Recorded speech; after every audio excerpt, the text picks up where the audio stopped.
जो कि second hybrid phase के कंप्लीट होने के बाद इन सारे वैज्ञानिकों के द्वारा की जा रही है।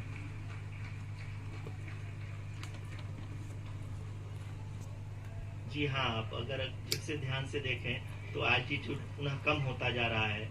अभी हम लोग लगभग 135 मीटर की ऊंचाई पे हैं।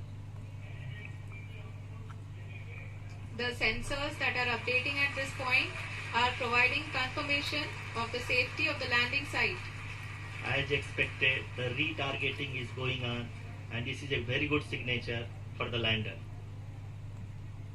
अभी आप ये देख सकते हैं कि लैंडर की ऊंचाई लगभग 65 मीटर के आसपास बची हुई है।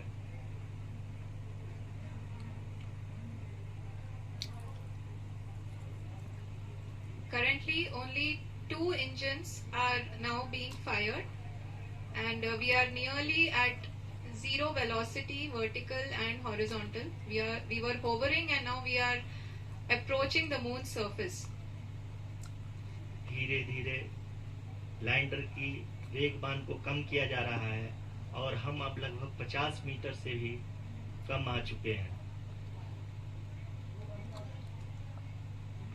We can see the Honorable Prime Minister, Shri Narendra Modi ji, who is here to encourage us, and he is critically looking at the visuals.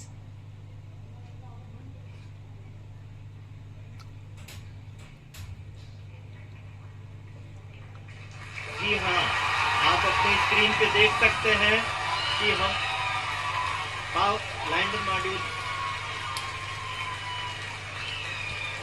People are applauding. Let us all wait to hear from the Secretary, Department of Space and Chairman ISRO,